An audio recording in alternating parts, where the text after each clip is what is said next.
विमल पूर्ण सदानंद स्वयं प्रभा क्रियानाशात्प्रवेशिन्तान् सूक्ष्मदासनयाक्षर वासना प्रक्षयो मोक्ष सजीवन मुक्तिरिष्यते सर्वत्र सर्वतः सर्व ब्रह्ममात्रावलोकनम् सद्भाव भावनाद्राढ वासनालयरश्मिते प्रमादो ब्रह्मनिष्ठाया न कर्तव्य कदाचन प्रमादो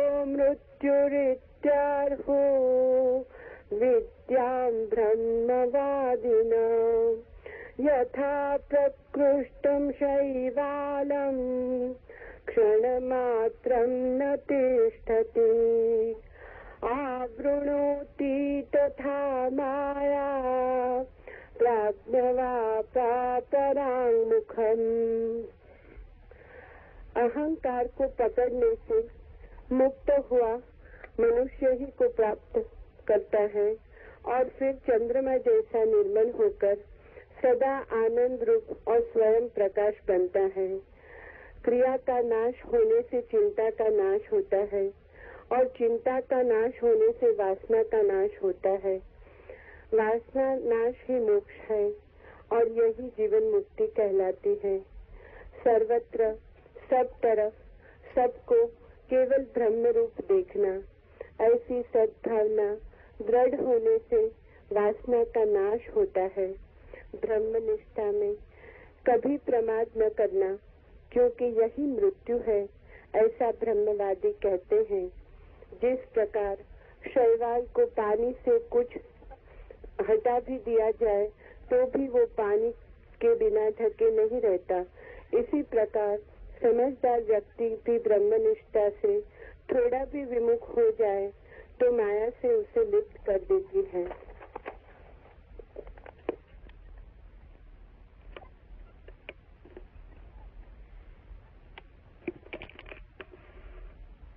इस सूत्र में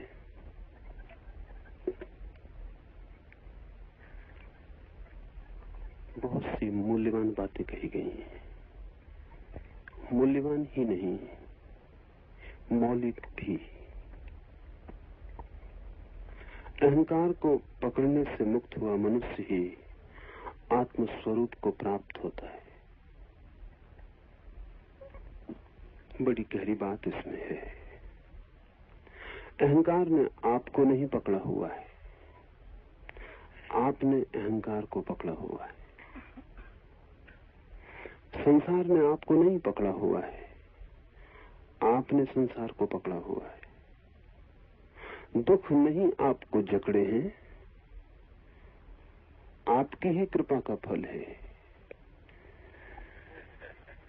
दुख आपका पीछा नहीं कर रहे हैं, दुखों ने कुछ ठान नहीं रखी है आपको दुख देने की, आपके निमंत्रण पर ही आते हैं।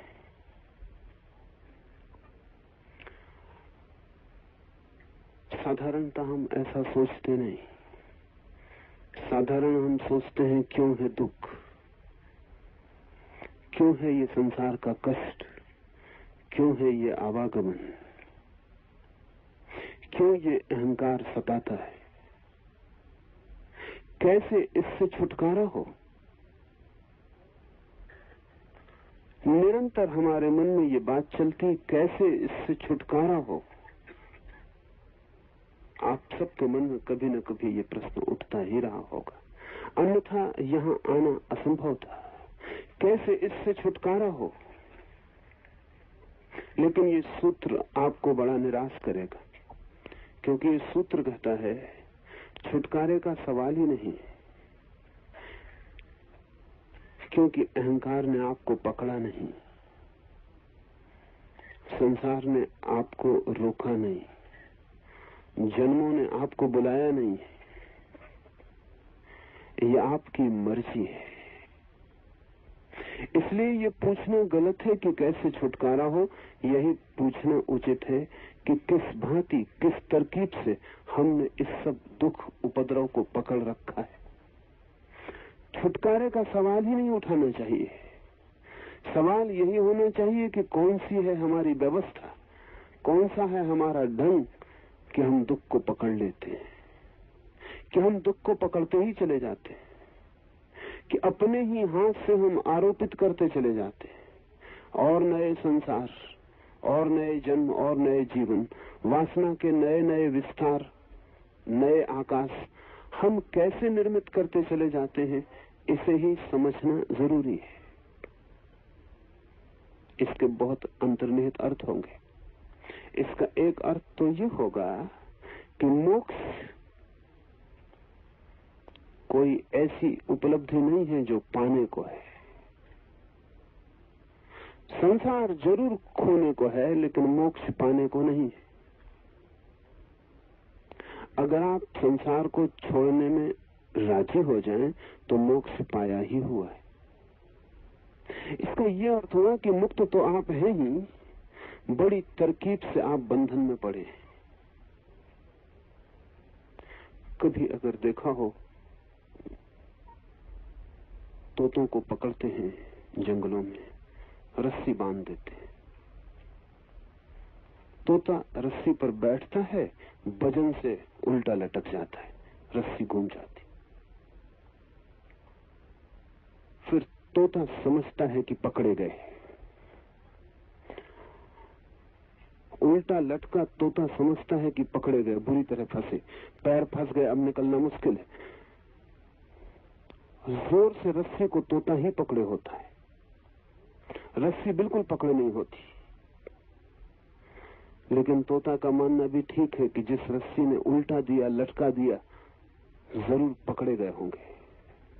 वो लटका रहता है, वो हर तरह की कोशिश करता है कि सीधा हो जाऊं तो उड़ जाऊं, लेकिन सीधा वो हो नहीं सकता। सीधा होने का कोई उपाय नहीं है। रस्सी पे वो सीधा नहीं बैठ सकता, रस्सी है पतली और तोता है बजनी। वो किसी भी कितने ही उपाय करे, बार बार चक्कर खा के नीचे लटक जाएगा। जितने उपाय करेगा उतना भरोसा मजबूत होता जाएगा कि अब छूटना मुश्किल। अगर वो चाहे तो उसी क्षण छोड़ के उड़ सकता है, लेकिन पहले वो सीधे होने की कोशिश करता है। उल्टा ही अगर छोड़ दे तो अभी उड़ सकता है, क्योंकि रस्सी ने उसे पकड़ा नहीं है। लेकिन तोता कभी उल्टा उड़ा नहीं है। जब भी उड़ा, सीधा बैठा है तब उड़ा है। उड़ने की उसे एक ही तरकीब पता है कि पहले दो पैर पर सीधे बैठ जाओ, फिर उड़ जाओ। वो सोचता है कि उड़ने का कोई अनिवार्य संबंध दो पैर पर सीधे बैठने से। उल्टा लटका हुआ तोता कैसे समझे कि मैं भी उड़ सकता हूं अभी और यहीं, और कहीं भी मैं पकड़ा नहीं गया हूं। लेकिन उल्टा लटके होने की वजह से ये भी उसे डर लगता है कि अगर छूट जाऊं तो जमीन पर गिरूं, हड्डी पसली चकनाचूर हो जाए। तो जोर से उस रस्सी को पकड़ता है। कितनी ही देर बाद उसको पकड़ने वाला आए, उसे पाएगा वहीं, वो वहीं लटका हुआ मिलेगा। करीब करीब आदमी की चेतना की स्थिति ऐसी है। किसी ने भी आपको पकड़ा नहीं, किसको इसमें रस आएगा आपको पकड़ने में? और इस जगत को कोई उत्सुकता नहीं कि आपको पकड़े रखे। प्रयोजन भी क्या है? आपको पकड़ रखने से जगत को मिलता भी क्या है?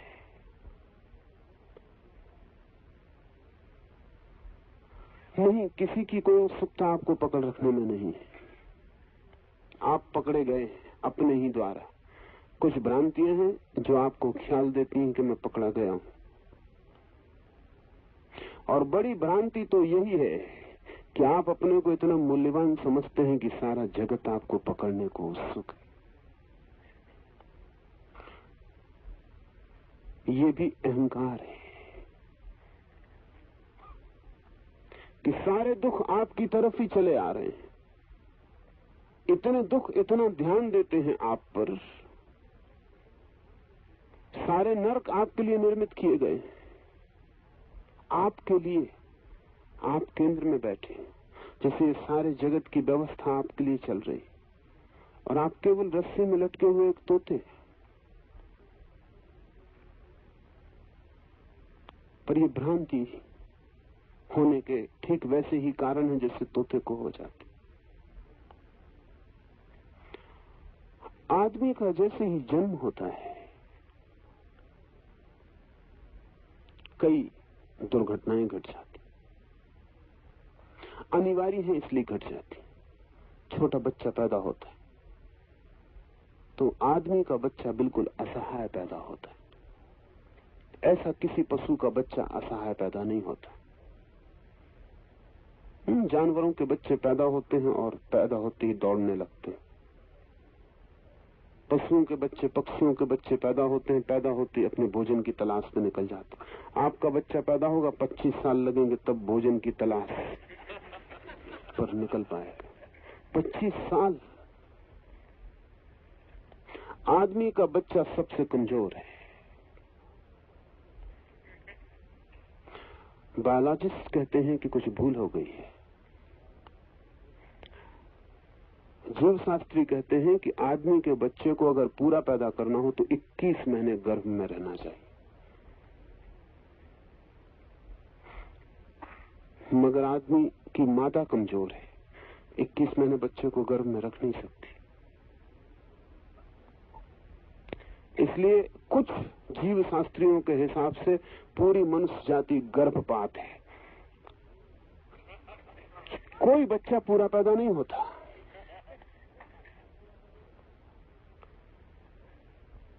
सभी बच्चे अधूरे पैदा होते हैं। जानवरों के बच्चे पूरे पैदा होते हैं। मगर ये सौभाग्य भी, दुर्भाग्य भी और सौभाग्य भी। इस जगत में किसी भी चीज का एक पहलू नहीं होता, हर चीज के दोहरे पहलू होते हैं। ये दुर्भाग्य है कि आदमी का बच्चा कमजोर है, और यही सौभाग्य है क्योंकि इसी कमजोरी के कारण आदमी सारे पशुओं से श्रेष्ठ हो गया। उसके कारण है गहरे, क्योंकि बच्चा आदमी का बिल्कुल ही कमजोर पैदा होता है, उसको बड़े सहारे की जरूरत होती, नहीं तो बच्चा बचेगा ही नहीं। उसी सहारे के लिए परिवार का जन्म हो गया, नहीं तो परिवार की कोई जरूरत नहीं है। पशुओं में परिवार नहीं है क्योंकि उसकी कोई आवश्यकता नहीं है। आदमी का बच्चा तो मर ही जाएगा बिना परिवार के, इसलिए माँ है, पिता है, परिवार है, परिवार की पवित्र संस्था है, वो सब के सब बच्चे की कमजोरी से पैदा हुई है। न केवल परिवार, फिर परिवार के आधार पर समाज और देश और सारी सभ्यता का जाल निर्मित हुआ। और चूंकि बच्चा असहाय पैदा होता है, उसके पास मूल वृत्तियां नहीं होती। सब जानवरों के बच्चे पैदा होते हैं, उनके पास बुद्धि होती, पैदा होते ही उतनी बुद्धि होती जितने से उनका जीवन चल जाएगा। आदमी के बच्चे के पास कोई बुद्धि नहीं होती, जीवन चलने का सवाल ही नहीं, वो सांस भी नहीं ले पाएगा। उसे हम वैसे ही छोड़ दें तो वो मरेगा, कोई उपाय उसके बचने का नहीं है। इसलिए इस बच्चे को शिक्षित करना पड़ता है। किसी जानवर के बच्चे को शिक्षा की कोई भी जरूरत नहीं। आदमी के बच्चे को सिखाना पड़ता है, वो खुद कुछ लेके आते ही नहीं, सब सिखाना पड़ता है। इसलिए कॉलेज है, यूनिवर्सिटी, ये आदमी की कमजोरी से पैदा हुई संस्थाएं, सारी शिक्षा हमें देनी पड़ती, सब सिखाना पड़ता है एक एक बात। तब भी कोई पक्का भरोसा नहीं कि बच्चा मान ही जाएगा और सीख ही लेगा, बड़ी चेष्टा करनी पड़ती है। इसलिए सारी शिक्षा और सारे संस्कार का आयोजन आदमी की कमजोरी से हुआ है। लेकिन इस सूत्र से उसका कुछ संबंध है। बच्चा असहाय है, इसलिए बच्चे के प्रति बहुत ध्यान देना पड़ता है माँ बाप को। उस ध्यान के कारण बच्चे को लगता है मैं जगत का केंद्र हूं, सारी दुनिया मेरे आसपास घूम रही। जरा सा रोता है कि माँ भागी आती है, जरा बीमार पड़ता है कि बाप डॉक्टर को लिए खड़ा है। छोटा बच्चा जानता है कि मेरे इशारे पर सब चलता है। जरा सी आवाज, जरा सा रोना, जरा सा दुख और सारा घर उसके आसपास इकट्ठा हो जाता। और बच्चे के लिए घर ही सारी दुनिया है, उसे और दुनिया का कोई पता नहीं। तो बच्चे के मन में एक सहज भ्रम पैदा हो जाता है कि मैं केंद्र हूं जगत का। और मेरे लिए ही सब आयोजन है, सब कुछ मेरे लिए हो रहा है, सबकी नजरें मुझ पर टिकी हैं। ये भ्रांति गहरी बैठ जाती और फिर हम जीवन भर अपने को केंद्र मान के ही चलते रहते। इससे बड़ी पीड़ा होती है। इसलिए अहंकार दुख देता है, क्योंकि ये सच नहीं है। आप केंद्र नहीं है जगत के। आपके बिना जगत बड़े मजे से चलता है। आपके न होने से कोई भी बाधा नहीं पड़ती है, पर आपके मन में कहीं लगता रहता है कि मैं केंद्र हूं, और आप इसी तलाश में रहते हैं कि सारा जगत भी इस बात को स्वीकार कर ले कि मैं केंद्र हूं। यही अहंकार की खोज है। ये सूत्र कहता है, अहंकार को पकड़ने से मुक्त हुआ मनुष्य, वो जो बचपन से अहंकार की धारणा गहरी हो गई है, उसे जो छोड़ने को राजी हो जाता है, वही आत्मज्ञान को उपलब्ध होता है। अनिवार्य है ये, बच्चे के जन्म के साथ इस अहंकार का पैदा हो जाना अनिवार्य है। ये अनिवार्य बुराई है, लेकिन इस पर ही अटक जाना, इस पर ही रुक जाना, सारा जीवन का विनाश हो जाता है। क्योंकि तब हम उस तत्व को जानने से वंचित ही रह जाते हैं जो हमारे भीतर छिपा था। उसको हम जान ही तब पाएंगे जब हम अहंकार को छोड़ दें। क्यों इतना जोर है अहंकार को छोड़ देने पर धर्म का? अहंकार को छोड़ देने पर इसलिए जोर है कि जिस आदमी को यह ख्याल है कि मैं जगत का केंद्र हूं, वो अपने भीतर अपने केंद्र को जानने से वंचित रह जाता है। वो एक झूठे केंद्र को अपना केंद्र मान के जीता है, जो कि केंद्र नहीं है। जो आदमी केंद्र हो जाता है, ये मिथ्या केंद्र दूसरों पर निर्भर होता है। इसीलिए अहंकार से दुख मिलता है। आप कहते हैं कि मैं अच्छा आदमी हूं, तो आप मेरे अहंकार को बल देते। कल आपने मुझसे कह दिया कि नहीं, वो हमारी भूल थी, आप अच्छे आदमी हैं नहीं। आपने अहंकार को जो ईंट दी थी मेरे, जिससे मैंने भवन बनाया था, वो आपने वापस ले ली। मेरा मकान गिरने की हालत में हो जाता। अहंकार का निर्माण है दूसरों की नजरों से, दूसरों के विचारों से। दूसरों पर निर्भर है अहंकार। और ध्यान रखिए, जो दूसरों पर निर्भर है वो आपका केंद्र नहीं हो सकता। जिसका होना ही दूसरों पर निर्भर है, वो आपका केंद्र नहीं हो सकता। तो कौन क्या कहता है, इसकी हम बड़ी चिंता करते हैं।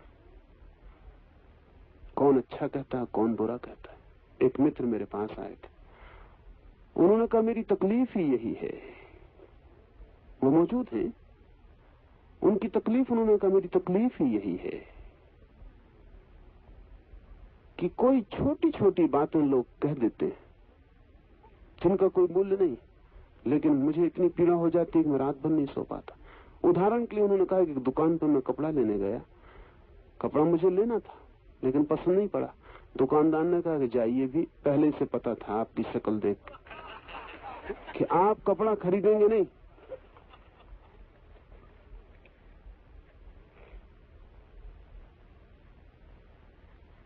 रात भर नींद नहीं आई कि इस आदमी ने ऐसा कहा क्यों। हमारा अहंकार दूसरों की बातों पर निर्भर है। चारों तरफ जो लोग हैं हमारे, वो हमें अहंकार देते हैं या छीनते हैं। इसलिए हम पूरे वक्त ख्याल रखते हैं कि हमारे बाबत कौन क्या कह रहा है, कौन क्या सोच रहा है। वही तो हमारी पूंजी है। दूसरों का मत, उसका ही संग्रह हमारी अस्मिता है। और निश्चित ही दूसरों के मत का क्या भरोसा है। दूसरों का मत दूसरों के हाथ में है। आज देते हैं, कल ना दे। आज अच्छा कहते हैं, कल बुरा कहें। और उनके भी अपने प्रयोजन हैं। उस दुकानदार का भी अपना प्रयोजन। उसने अहंकार को चोट की। दोनों बातें हो सकती थी। ये भी हो सकता था कि ये सज्जन कपड़ा खरीद ही लेते, क्योंकि अपनी शक्ल को बचाने का सवाल था। और खरीद लेते तो बेहतर होता, कम से कम रात भर की चिंता बच जाती। लेकिन तब दूसरी चिंता पकड़ती कि जो कपड़ा नहीं खरीदना था वो मैंने खरीद क्यों लिया। और आप सब ऐसे बहुत से कपड़े खरीद के बैठे हैं जो आपको नहीं खरीदने थे, लेकिन कहीं कहीं अहंकार कहता है कि खरीद ही लो। पश्चिम में दुकानों पर से पुरुष हटा लिए गए हैं, स्त्रियां दुकानों पर बैठ गई सेल्समैन की जगह। सेल्समैन अब कहीं है नहीं, सेल्स वुमेन। अब सेल्समैन कहने का कोई अर्थ नहीं है। और समझदार लोगों ने सलाह दी है, जब एक पुरुष जूता खरीदने आता है एक दुकान पर और एक स्त्री, सुंदर स्त्री, उसके पैर में जूता पहना देती है, बंद कर देती है और फिर मुस्कुरा के कहती है कि पैर बहुत सुंदर मालूम पड़ रहा है। अब वो जूता भीतर कितना ही काट रहा हो,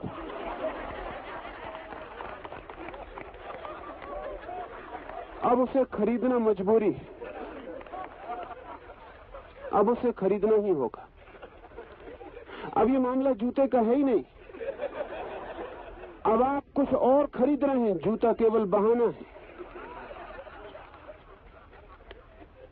हम सब ऐसी चीजें खरीदे बैठे, हमारी पूरी जिंदगी इसी तरह का जोड़ है। अहंकार इस सब का संग्रह है जो हमने दूसरों की आंखों से चमक चुरा ली, उसको जोड़ लिया, वही हमारा टिमटिमाता दिया है। लेकिन दूसरे हमेशा मालिक हैं, वे जिस दिन चाहे खींच लें। बड़े से बड़ा नेता हो, अनुयायी से बड़ा नहीं होता, हो नहीं सकता, क्योंकि सारी नेतागिरी अनुयायी के हाथ में होती है। आज दी है कल वापस ले ले। इसलिए कितना ही बड़ा नेता हो, अनुयायी का भी अनुयायी होता है, उसके पीछे उसे चलना पड़ता है, उसे देखना पड़ता है कि अनुयायी किस तरफ जा रहा है, दौड़ के उसके आगे हो जाता है। देखना पड़ता है अनुयायी किस तरफ जा रहा है, कहां है रुख हवा का। बस इतनी कुशलता करता है कि दौड़ के उसके आगे हो जाता है। और पूरे वक्त, इसलिए नेता रोज अपने वक्तव्य को बदलता रहता है, उसको बदलना पड़ता है।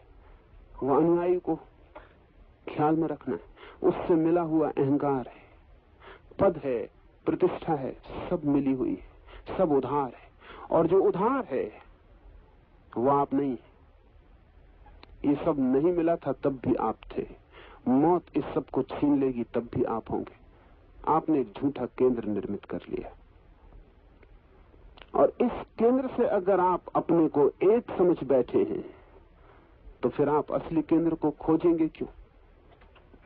आप तो मान के ही चल रहे हैं यही है असली केंद्र। क्या है आपकी तस्वीर अपनी आंखों में? दूसरों के हाथों से बनाई हुई तस्वीर है, दूसरों ने लकीरें खींची हैं कैनवस पर, किसी ने रंग भर दिया है, किसी ने आंख बना दी, किसी ने पैर बना दिए, वही आप है। ये तस्वीर कागजी है, वर्षा का एक झोंका इसके रंगों को उड़ा देता है।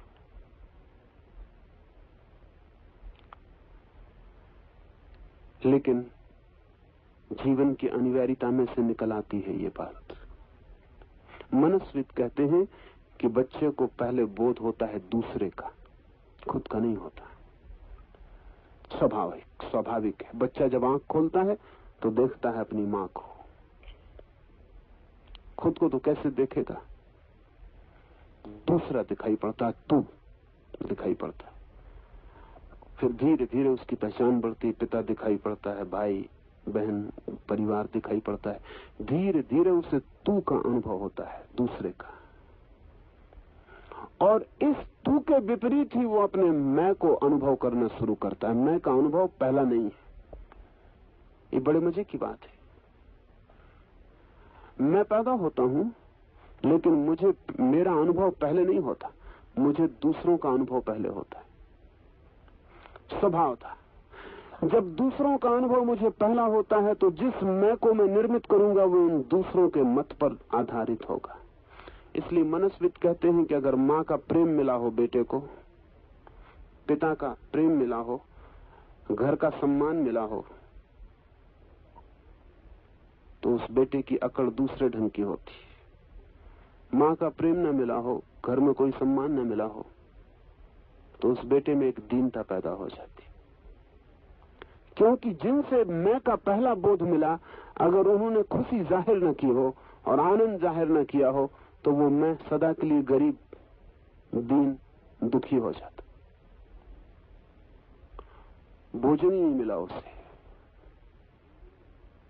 इसलिए जो बच्चा मां के बिना पलता है, उसमें एक कमी सदा के लिए रह जाती, जिसको मनोवैज्ञानिक कहते हैं पूरा किया ही नहीं जा सकता। क्योंकि उसके पहले मैं का बोध ही पंगु हो जाता है। जिससे मिलना थी ये समझ कि मैं कौन हूं, जिस तू से पहली झलक मिलनी थी मैं की, उसने कोई झलक ही न दी।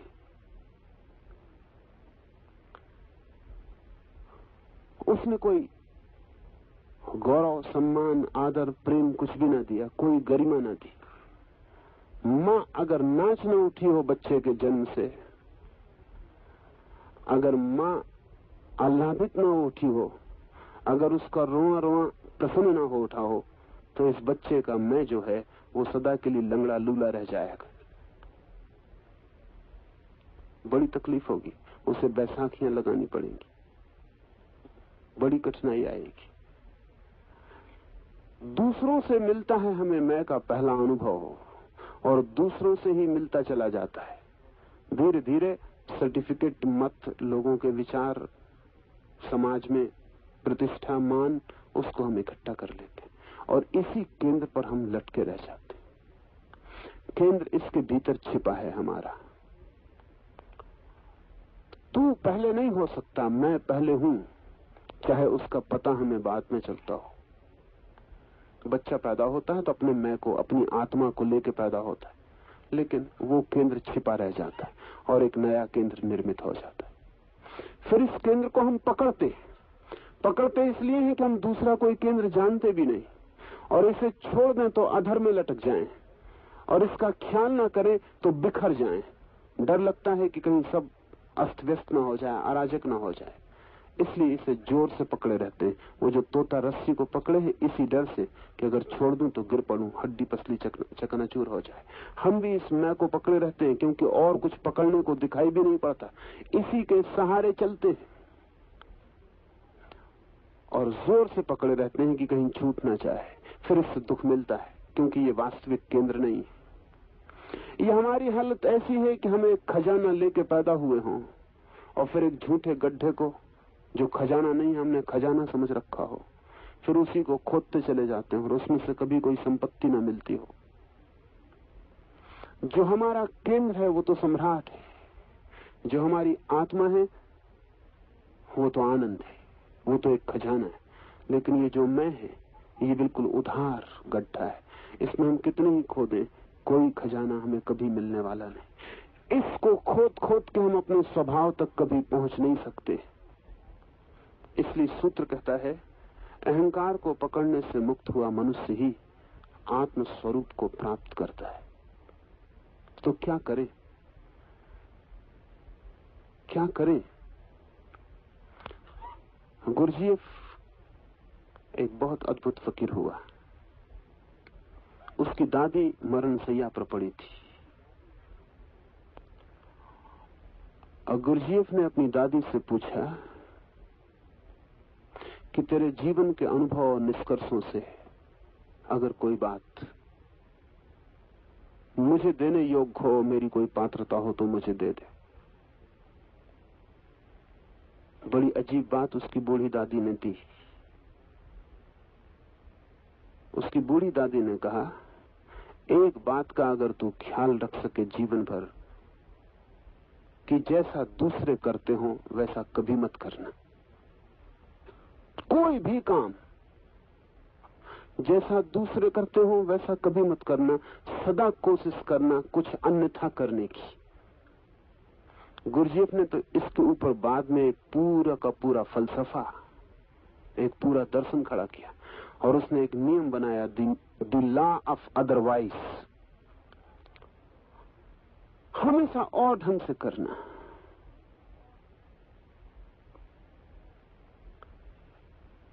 गुरुजीफ ने इसकी चेष्टा की और एक अनूठा आदमी पैदा हुआ। क्योंकि जैसा दूसरे करते हो वैसा मत करना। बड़े परिणाम हुए इसके। पहला परिणाम तो ये हुआ कि जैसा दूसरे करते हैं अगर आप वैसा ही करें तो ही आपके अहंकार को पुष्टि मिलती है। तो आपके अहंकार को पुष्टि देने वाला कोई भी नहीं मिलेगा। लोग आप पे हंसेंगे। गुरुजीफ ने कहा है कि मेरी दादी ने मुझसे कहा कि मैं मरने के करीब हूं, मुझे पता भी नहीं चलेगा कि तूने मेरी बात मानी कि नहीं मानी। तो मरने के पहले मुझे तू उदाहरण एक करके दिखा दे। पास ही पड़ा था एक सेव, उसकी बूढ़ी दादी ने उसे दिया और कहा इसे खा के बता, लेकिन याद रख जैसा दूसरा करते हैं वैसा मत करना। बड़ी मुश्किल में पड़ गया होगा वो बच्चा, क्या करे। लेकिन बच्चे इन्वेंटिव होते हैं, काफी आविष्कारक होते हैं। अगर माँ बाप उनके आविष्कार की बिल्कुल हत्या न कर दें तो इस दुनिया में बहुत आविष्कारक लोग हों।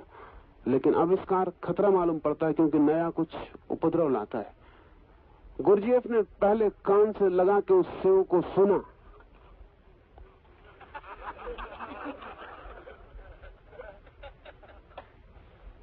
आंख के पास लाके देखा,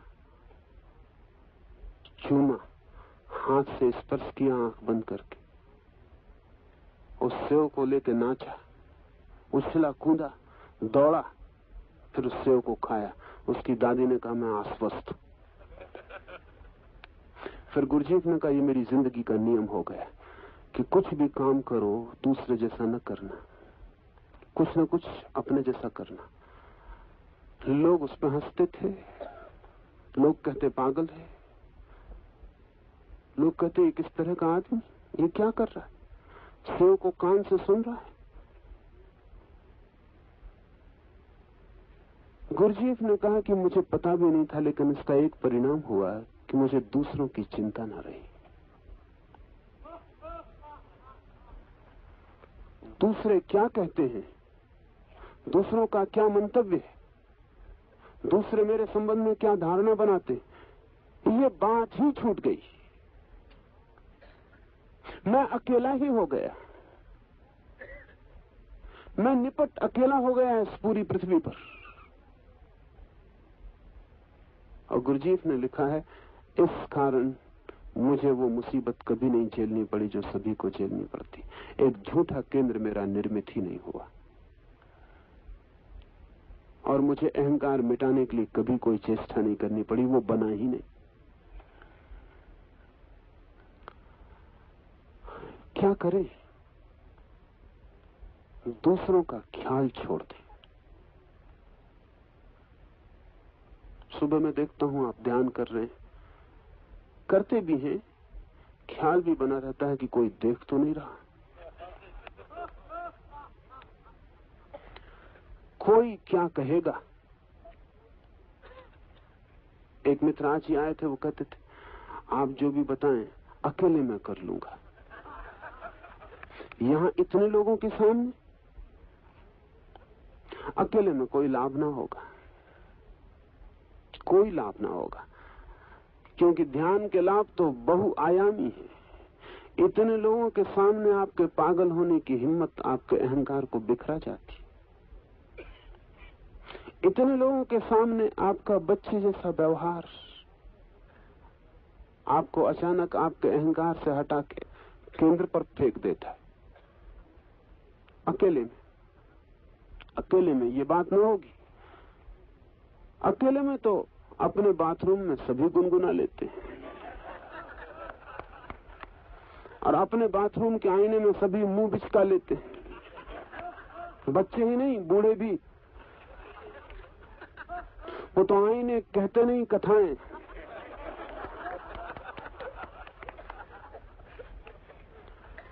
मगर उसका कोई परिणाम नहीं, उससे कोई हल नहीं, उससे कोई भी हल नहीं। दूसरे की चिंता छोड़ दें, दूसरे के मत का विचार छोड़ दें और दूसरे का ध्यान मुझे मिले, इसको धीरे धीरे छीन करते जाएं। ये भोजन है अहंकार का। दूसरे का ध्यान मुझे मिले,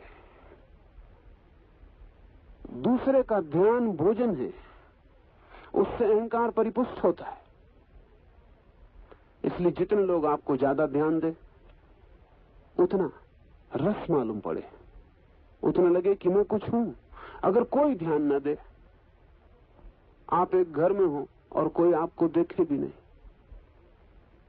गुरुजीएफ प्रयोग कर रहा था अपने शिष्यों को लेकर। उसने 30 शिष्यों को एक भवन में रखा हुआ था और उनसे कहा था, तुम इस तरह रहना यहां कि बाकी 29 यहां नहीं। न तो बोलना, न किसी तरह का इशारा करना, न किसी तरह की मुद्रा बनाना जिससे कि कोई संवाद हो सके। अगर तुम किसी के पास से गुजरो तो यही ध्यान रख के गुजरना कि यहां कोई भी नहीं, अकेला हूं। जान के अजान में कोई भी ऐसी बात मत करना जिससे तुम्हारे द्वारा पता चले कि दूसरा मौजूद है। गुरुजीएफ ने कहा कि अगर तुम्हारा पैर किसी के पैर पे पड़ जाए तो माफी मत मांगना, क्योंकि वहां कोई है नहीं। अगर अंगारा भी तुम्हारे हाथ से किसी के ऊपर छूट जाए तो तुम ये मत कहना भूल हो गई, आंख से भी मत बताना भूल हो गई, वहां कोई है ही नहीं। इन 30 लोगों को 3 महीने तक गुरुजीएफ ने कहा कि तुम ऐसे रहो। 27 लोग भाग गए, 3 लोग बचे, लेकिन वे 3 लोग दूसरे आदमी हो गए। क्या इसका उपयोग क्या है? इसका उपयोग क्या है, इसे थोड़ा समझें। ये सवाल नहीं है महत्वपूर्ण। ये तो बहुत आसान है कि हम दूसरे की तरफ ध्यान न दें और उसको लात लग जाए तो हम माफी न मांगे। ये तो बहुत आसान है, इसमें क्या अड़चन? ये तो हम चाहते ही हैं।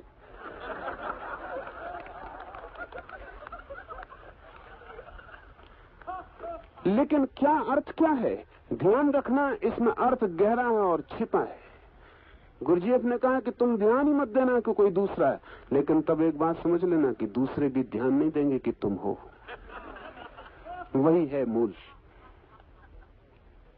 तुम ध्यान न दोगे दूसरों को, तुम एक हो। दूसरे तुम्हें ध्यान न देंगे, वे 29 है।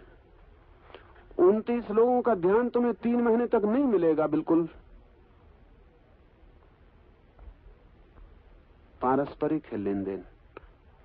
मैं आपको ध्यान देता हूं, आप मुझे ध्यान दे देते। लेन देन है, मैं आपके अहंकार को भर देता हूं, आप मेरे को भर देते। लेकिन दोनों तरफ आवागमन बंद हो जाएगा। वे 27 लोग जो भाग गए, उनका कारण क्या था? उनमें से अनेक लोगों ने कहा कि हमें ऐसा लगने लगा कि हम सफोकेट हो रहे हैं, हम मर जाएंगे, हमारी गर्दन घुट रही। उनकी गर्दन नहीं घुट रही थी, उनके अहंकार की गर्दन घुट रही थी। उन्हें लग रहा था कि 3 महीना और कोई भोजन न मिलेगा अहंकार को, लौटेंगे बाहर तो खाली हो जाएंगे। वो जो 3 रुक गए हिम्मत करके, वो 3 महीने बाद दूसरे आदमी होकर लौटे। उनमें क्या फर्क पड़ गया था? ऑस्पेंस के उन 3 आदमियों में एक था जो रुक गया। उसने पीछे कहा कि अद्भुत था ये आदमी गुरुजीएफ, क्योंकि 3 महीने में हमें ख्याल ही ना था कि हमारे अहंकार को मिटाने का उपाय किया जा रहा है। हम तो समझे थे कि ये प्रयोग हमारी शांति, हमारे मौन के लिए करवाया जा रहा है। हमें बताया भी नहीं गया था कि तुम्हारा अहंकार मर जाएगा। 3 महीने के बाद हम ऐसे हो गए जैसे हो ही ना, होना भर रह गया। कहीं कोई मैं का स्वर नहीं उठता था। जिस दिन भीतर कोई मैं का स्वर नहीं उठता, उस दिन आप अपने वास्तविक मैं पर खड़े हो जाते। उस वास्तविक मैं का नाम है आत्मा। और तब स्वभावतः चंद्रमा जैसा निर्मल हो जाता है व्यक्तित्व, सदा आनंद में और स्वयं प्रकाश। वहां प्रकाश है ही, वहां आनंद है ही। बस जरा सा मैं से एक छलांग लगानी उस आत्मा पर। वहां निर्मलता है ही, वहां की निर्मलता कभी खंडित नहीं हुई।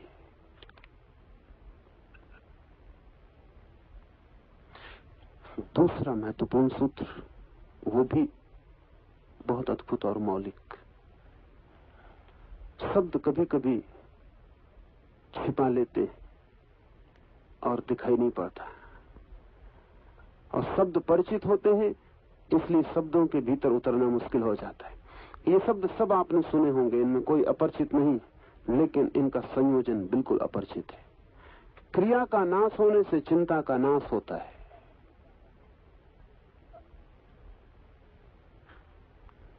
और चिंता का नाश होने से वासना का नाश होता है। वासना नाश मोक्ष, और यही जीवन मुक्ति। क्रिया का नाश होने से चिंता का नाश होता है। चिंता को तो हम सभी नष्ट करना चाहते हैं। कौन है आदमी जो चिंता से मुक्त न हो जाना चाहता हो? लेकिन कर्ता से हम मुक्त नहीं होना चाहते, चिंता से मुक्त होना चाहते हैं, कर्ता से मुक्त नहीं होना चाहते। और कर्ता की छाया है चिंता। जो आदमी सोचता है मैं कर रहा हूं ये, वो चिंता से नहीं बच सकता। उस पर चिंता बढ़ती चली जाएगी, और जितना ही वो आदमी सोचेगा मैं कर रहा हूं, उतनी ही चिंता बढ़ती चली जाएगी। पूरब के लोगों ने बड़ी तरकीबें खोजी थी। उसमें एक तरकीब ये थी कि मैं नहीं कर रहा हूं, परमात्मा कर रहा है। एक ध्यान की व्यवस्था थी। ये व्यवस्था थी कि उसकी आज्ञा के बिना पत्ता भी नहीं हिलता। ऐसा है नहीं कुछ, एक एक पत्ते के लिए आज्ञा देनी पड़े उसको, तो अभी तक परमात्मा पागल हो जाता कि एक एक पत्ते को कहना पड़े हिलो, बंद हो जाओ। नहीं, कोई परमात्मा एक एक पत्ते को हिलाने रोकने के लिए नहीं बैठा हुआ है, लेकिन इसका उससे कोई संबंध भी नहीं। उसकी आज्ञा के बिना पत्ता नहीं हिलता। ये तो ध्यान की एक व्यवस्था थी, एक उपाय था।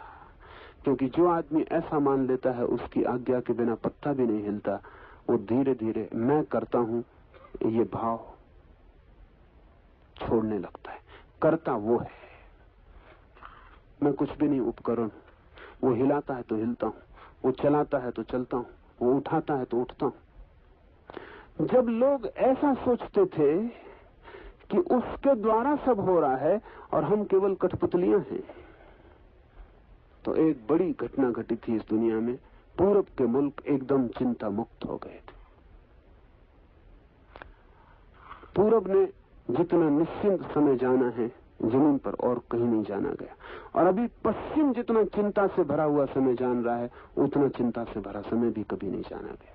पर उसका कारण वही है, क्योंकि पश्चिम में ईश्वर संदिग्ध हो गया, भाग्य की धारणा व्यर्थ हो गई।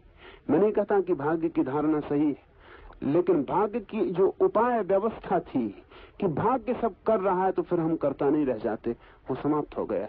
पश्चिम में न कोई ईश्वर बचा, न कोई भाग्य बचा, न कोई नियति बची। सारा जुम्मा आदमी पे पड़ गया। मैं कर रहा हूं, जो भी कर रहा हूं मैं कर रहा हूं, क्योंकि इसको हटाने के लिए कोई जगह न रही। ईश्वर हो या न हो, इससे अंतर नहीं पड़ता। लेकिन अगर आप अपने कर्तव्य को ईश्वर पे छोड़ सके, न हो तो भी आप पर तो परिणाम शुरू हो जाता है कि आप निश्चिंत हो जाते। पश्चिम में चिंता घनी हो गई है। अमेरिका के मनोवैज्ञानिक कहते हैं कि 4 आदमियों में 3 आदमी मानसिक रूप से रुग्ण हैं। 4 आदमियों में 3 आदमी। ये चौथा आदमी भी कितनी देर तक इन 3 के बीच बचेगा? ये 3 सब उपाय कर रहे हैं उसको भी डुबा देने के। बड़ी संख्या हो गई। 4 में से 3 आदमी अगर मानसिक रूप से अस्त व्यस्त रुग्ण हो गए, क्या कारण होगा? पूरब में इतने पागल कभी पैदा नहीं किए, पश्चिम ने इतने पागल पैदा किए। पश्चिम में पागलपन बढ़ता जाता है और धीरे धीरे स्वीकृत होता जाता है। फ्रायड ने तो अंत में यह स्वीकार कर लिया जीवन भर के अनुसंधान के बाद कि आदमी को सुधारने का वस्तुतः कोई उपाय नहीं। आदमी थोड़ा ना बहुत पागल रहेगा ही।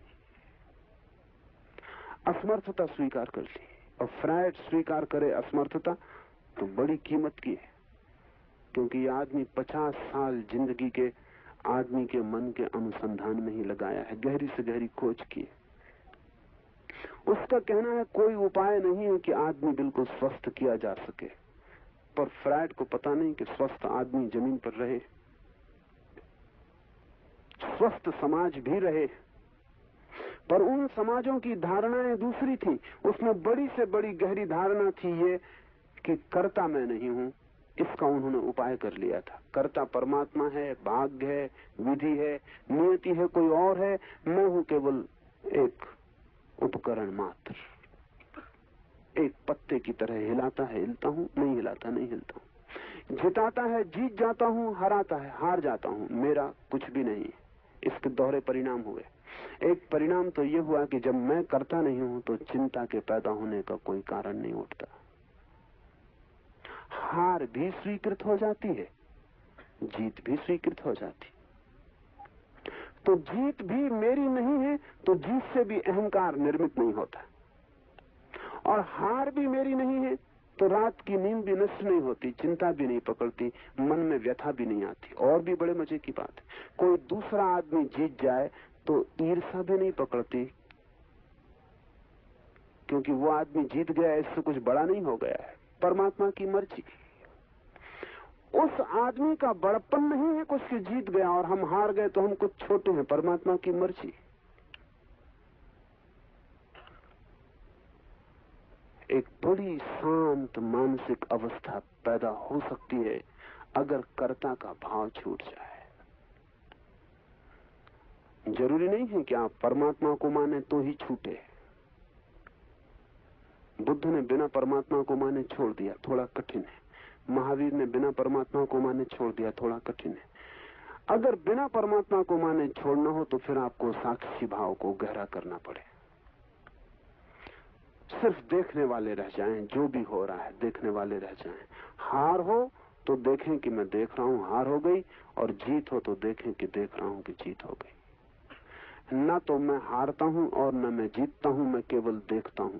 सुबह आती है तो देख लेता हूं सुबह आ गई, सांझ होती है तो देख लेता हूं सांझ हो गई, रात का अंधेरा गिरता है तो मान लेता हूं कि अंधेरा गिर गया, सूरज निकलता है प्रकाश हो जाता है तो जान लेता हूं कि प्रकाश हो गया।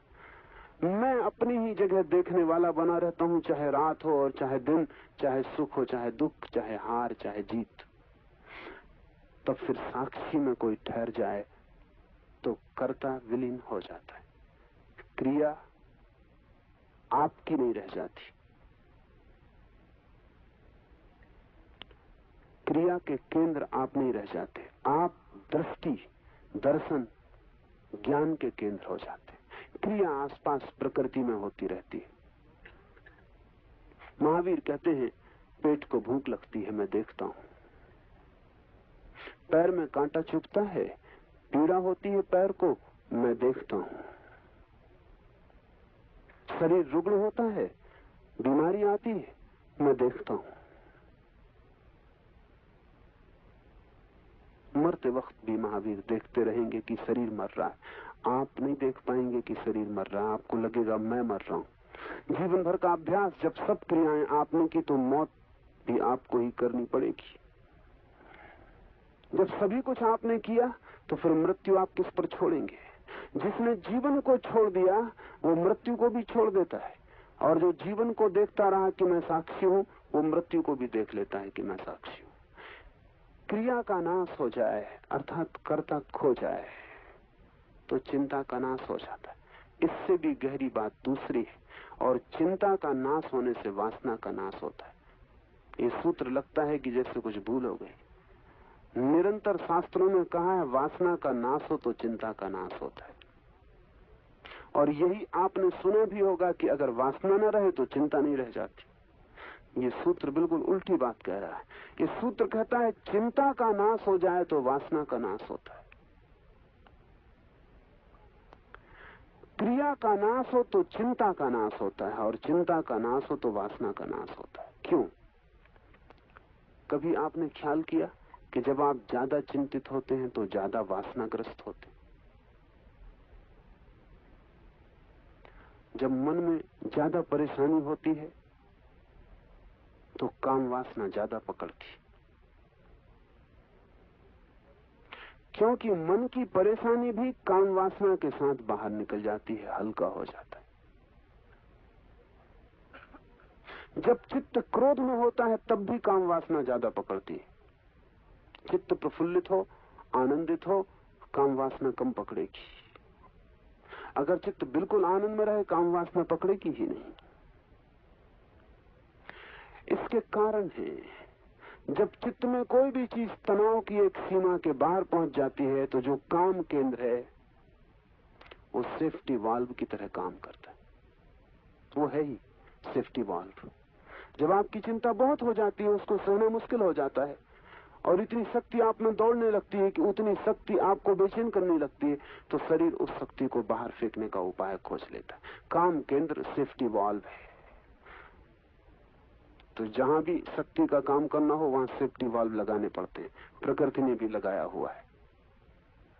अगर आप स्टोव गर्म कर रहे हैं तो उसमें भी इंतजाम करना पड़ता है कि अगर आप ज्यादा हवा भर दें तो कहीं सेफ्टी वाल्व होना चाहिए जो निकल जाए। घर में बिजली आप लगाते हैं तो फ्यूज लगाने,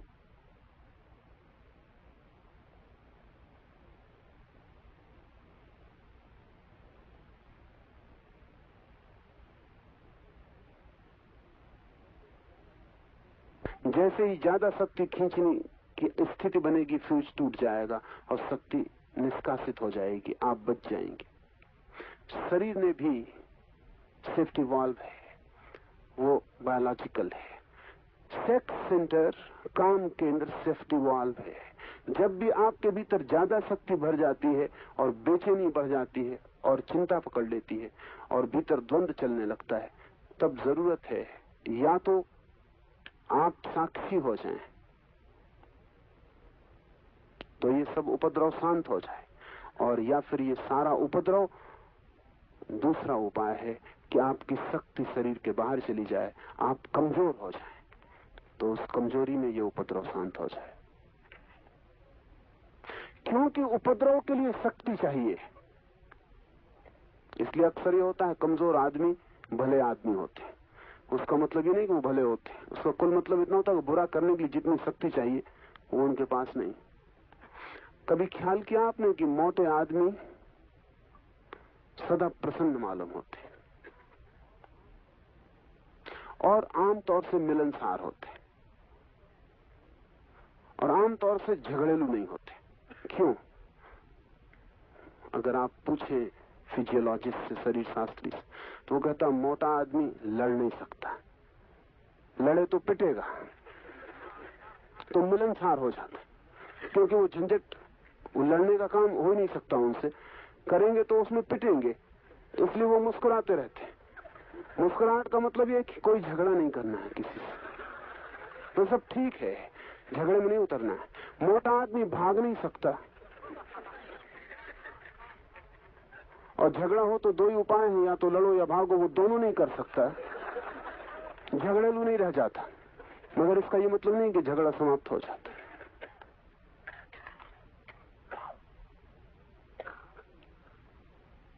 आदमी की सारी व्यवस्थाएं हैं भीतर, उनके प्रति होश से भरना उपयोगी है। तो जब भी आप चिंता से भरते हैं, दुख से, पीड़ा से, तो आपके चित्त में वासना का उदय होगा। या तो साक्षी बन जाइए। अगर साक्षी बन जाएंगे तो जो शक्ति आपकी चिंता में उलझ रही है वो शक्ति चिंता से मुक्त हो जाएगी और उसी शक्ति के सहारे आप ऊपर की यात्रा पर निकल जाएंगे। अगर आप साक्षी नहीं हो सकते तो जो शक्ति आपको बेचैन किए दे रही, तूफान झंझावात कर दिया है, वो फिर सेफ्टी वाल्व से, वासना के केंद्र से बाहर निष्कासित हो जाएगी। आप कमजोर हो जाएंगे, आपको लगेगा हल्के हो गए, लगेगा रिलीफ, विश्राम मिला।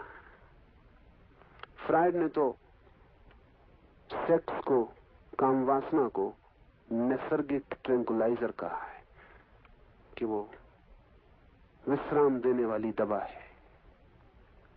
पुरुष दिन भर का थका मांदा, जमाने के उपद्रव, चिंताओं से घिरा हुआ लौटता है। अगर उसे काम वासना से शक्ति को बहाने का मौका मिल जाए तो रात शांति से सो जाता। और इसी वजह से स्त्रियां काम में इतना रस नहीं लेती, क्योंकि उनको बहुत जल्दी समझ में आना शुरू हो जाता है कि पुरुष के लिए वे केवल सेफ्टी वाल्व का काम कर रही। उनको तत्काल ये पता चल जाता है कि प्रेम वगैरह कुछ भी इसमें है नहीं मामला, इंस्ट्रूमेंटल है। उनको समझ में आ जाता है कि इस पुरुष के लिए धीरे धीरे धीरे धीरे वो केवल एक उपकरण बन गई हैं, जिनके माध्यम से वो अपनी शक्ति को फेंक देता है और सो जाता है। और अक्सर ये होता है कि पुरुष संभोग के बाद करवट लेके सो जाता और स्त्री रोती रहती। उसके कारण है क्योंकि स्त्री का इससे ज्यादा और गहन अपमान नहीं हो सकता कि उसका उपयोग वस्तु की तरह कर लिया जाए। मेरे पास न मालूम कितनी स्त्रियां आके कहती हैं कि उन्हें काम वासना में जरा भी रस नहीं है। उसका कारण ही नहीं कि उन्हें रस नहीं है, उसका कुल कारण यह है कि पुरुष ने उनका उपयोग केवल एक वस्तु की तरह किया है। इससे रस विरस हो गया है। अन्यथा ऐसा नहीं कि रस नहीं है, असलियत उल्टी है। स्त्रियां ज्यादा कामातुर हैं पुरुषों से, उनके पास ज्यादा ऊर्जा है काम की, लेकिन दिखाई नहीं पड़ती वो कामातुर, बल्कि बिल्कुल ही रसहीन मालूम पड़ती हैं। पुरुष को भी वो ऐसा मान के चलते हैं कि ठीक है, निपटारा हो जाता है, झंझट मिटी। बाकी कोई रस स्त्रियां लेती नहीं मालूम पड़ती। उसका कारण ये नहीं कि उनके भीतर कोई वासना नहीं, उसका कुल कारण इतना है कि वासना में उन्हें लगता है कि वो केवल वस्तु की तरह उनका उपयोग किया जा रहा है। व्यक्तित्व उनका वस्तु जैसा समझा जा रहा है। इससे पीड़ा होती, पर इसके दो दूसरे परिणाम होते हैं। पुरुष तो काम वासना से निकाल लेता है अपनी ऊर्जा को, स्त्रियां क्या करें? इसलिए स्त्रियां झगड़ेल, उपद्रवी, कर्कशा, वो दूसरे रास्तों से 24 घंटे निकालती, क्योंकि उनके लिए सेफ्टी वाल्व बंद हो गया। उनके लिए तो ये सिर्फ एक बात रह गई कि ठीक है पुरुष का उपाय है, लेकिन फिर स्त्रियां कर्कशा हो जाती हैं। ये बड़ी उल्टी बात है। स्त्रियों को होना चाहिए ज्यादा मधुर, पर ये होता नहीं। होना चाहिए ज्यादा सौम्य, लेकिन ये होता नहीं। होना चाहिए संगीत जैसा, लेकिन ये होता नहीं। क्या बात है, कहीं कुछ नैसर्गिक भूल चूक व्यवस्था में हो रही है।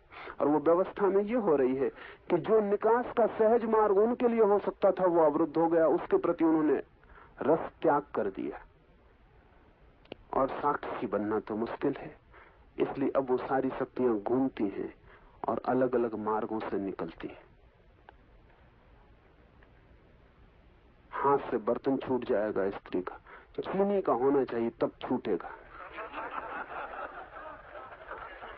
टूट जाएगा। उसके टूटने से निकास हो रहा है।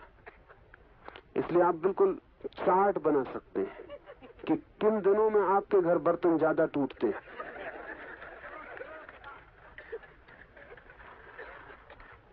और आप अनिवार्य रूप से ये पाएंगे कि जब भी स्त्री की ऊर्जा निष्कासित नहीं हो पाती, तब वे टूटेंगे। तब 25 उपाय से स्त्री अपने क्रोध से, अपने तनाव से अपनी शक्ति को बाहर फेंकना चाहेगी। जब चिंता होती है चित्त पर भारी, तो चित्त वासना की तरफ दौड़ता है। इसलिए सूत्र कहता है चिंता के नाश होने से वासना का नाश होता है। ये सूत्र बहुत अनूठा है और ये बहुत प्राचीन है, और मनस्विद तो अब इसका पता लगा पा रहे हैं। अगर आप निश्चिंत हो जाएं तो वासना क्षीण हो जाएगी। अगर आप बिल्कुल निश्चिंत हो जाएं तो वासना की तरफ चित्त दौड़ेगा ही नहीं, क्योंकि वासना केवल एक अनिवार्यता है। जब आपके भीतर सीमा के बाहर तूफान उठ जाता है, उस तूफान को निष्कासित करने का। अगर उतना तूफान उठता ही नहीं तो वासना क्षीण हो जाती। लेकिन ऊर्जा क्षीण नहीं हो जाती, वासना क्षीण हो जाती, ऊर्जा तो इकट्ठी होती चली जाती। और हर चीज एक सीमा के बाद रूपांतरित होती है। जैसे हम गर्म करें पानी को तो 100 डिग्री पर भाप बन जाता है। 100 डिग्री गर्मी जब इकट्ठी होती है तो पानी भाप बन जाता है। जब आपका वीर्य, आपकी ऊर्जा, आपकी शक्ति एक सीमा तक भीतर इकट्ठी हो जाती है और कोई तूफान नहीं उठता और उसको फेंकने की व्यर्थ कोई जरूरत नहीं आती, तो अचानक एक 100 डिग्री का पॉइंट है, एक बिंदु है जहां आपकी ऊर्जा जब इकट्ठी हो जाती है, तब अचानक वही ऊर्जा जो नीचे बहती थी ऊपर की तरफ बहने लगती है। ख्याल किया आपने, पानी नीचे की तरफ बहता है, भाप ऊपर की तरफ उठती है। 100 डिग्री पर जो नीचे की तरफ बहना जिसका स्वभाव था पानी, वो अचानक उत्तप्त होकर भाप बन जाता, ऊपर की तरफ उठने लगता, बादलों की तरफ जाने लगता। आपके भीतर भी यही घटना घटती है। एक जगह है, एक बिंदु है, एक इवोपरेटिंग पॉइंट है जहां वाष्पीकरण होता है। वहां जब ऊर्जा इकट्ठी हो जाती, अचानक आप पाते हैं जो नीचे जाता था वही व्यक्तित्व वही ऊपर जाने लगा, जो बाहर की तरफ दौड़ता था वही भीतर की तरफ दौड़ने लगा। कल तक जो पाप था वही पुण्य हो गया, और कल तक जिसे समझा था शत्रु, उससे बड़ा कोई मित्र नहीं है। ये अनुभव में आता है।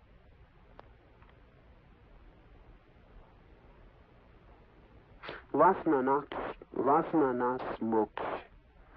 जब कोई वासना नहीं तो आप मुक्त हैं, और जीवन में ही मुक्त हुआ जा सकता है। कोई मर के मुक्त होने की जरूरत नहीं। और जो जीवन में नहीं हो पाता वो भरोसा ना रखे कि मर के हो जाएगा, क्योंकि मरते आप वही हैं जो आप जीते थे। जैसे जीते थे वैसे ही मरेंगे। मरने से कोई और घटना घटने वाली नहीं। जीवन की ही अंतिम परिणति है मृत्यु। जीवन मुक्त, जीवन में ही अभी और यही जो मुक्ति को जान लेता, मोक्ष को जान लेता, उसकी ही मृत्यु भी मोक्ष बनती है। सर्वत्र सब तरफ सबको एक ब्रह्मरूप देखना, ऐसी सद्भावना से वासना का नाश होता है। ब्रह्मनिष्ठा में कभी प्रमाद न करना, क्योंकि वही मृत्यु है, ऐसा ब्रह्मवादी कहते हैं। जिस प्रकार शैवाल को पानी से कुछ हटा भी दिया जाए तो भी वो पानी को बिना ढके नहीं रहता, बार बार ढक लेता है, इसी प्रकार समझदार व्यक्ति भी ब्रह्मनिष्ठा से थोड़ा भी विमुख हो जाए तो माया उसे ढक लेती है। इसलिए सतत होश रखने की जरूरत है। एक क्षण को भी होश खोने से काम नहीं चलेगा। उस समय तक होश रखने की जरूरत है जब तक कि जरा सा भी शैवाल, जरा सा भी घास पात भीतर मौजूद रह गया है। जब समस्त घास पात बीज रूप से दग्ध हो जाए तब होश रखने की कोई भी जरूरत नहीं, क्योंकि तब होश स्वभाव बन जाता है।